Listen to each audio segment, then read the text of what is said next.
Who is she? Which one is she? This one for Mary. This one's Mary. Yeah, but who's that? That's who I was playing, Mary Walker. This is my grandmother, Dina. This is my mother, my auntie, and my cousin. Is that Grady? That's Grady D. So that's his This grandmother. is That's my my grandma. mom. That's me. That's your great grandmother. Joshua. And that's your great.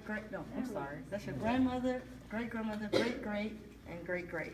So this is Mary Fillmore, who was born in 1862. 3 years later, she was free. She's actually my grandmother's grandmother, his great. These three women I was raised with. So I was raised with my grandmother, my great grandmother, my mom, and me. So it was 4 generations of us who all were raised together. And this is just a picture of my grandmother. That's about 10 years ago. This is them, and here in St. Louis back in July at Sweetie Pies. So that's her at 89, almost 90, here this past summer. And this is at her 90th, this Sunday, this past December, her 90th birthday. That's my mom right after her kidney transplant. So this is about 8 weeks after the kidney transplant that she had last October. So this is the most recent picture. And then this is just the family, Travis, myself, my great-grandmother, his great-grandmother, my grandmother who raised me. That was us at the 90th at church that next day. Her party was on Saturday, and that was at church the next day. And this was, again, when we lived in Delaware, 2005, so that's about 10 years ago. We were just walking out, so she was probably 85, yeah, 80. And we were in New York City, just finishing seeing The Color Purple on Broadway. So we were up in New York together. And then this last one was in July. Travis's parents came to town. So this is his other grandparents. This is they hadn't seen my grandmother since our wedding, which is 1996. So they came to town when my mom and grandmother them came to town this past July. So that's the Fillmore Walker clan. Tell them the president. Yeah, what Maya's dad just kind of alluded to a few minutes ago when we were picking her up. He said, I said, yeah, the slave name is Fillmore. And he said, are you related to the president of the United States, Fillmore? And we were like, we don't know, but now we got some research, so we're gonna go back now. Was he born? She was born in 62, no. We'll explain all that later.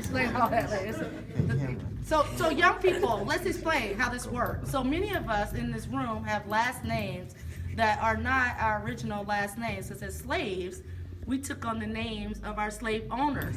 So you can sit, thank you, darling. You can have a seat, or you can stand right there. So many of you in the room, if you could trace back your ancestors, and again, this is actually 6, 7 generations back. So we can trace back all the way to my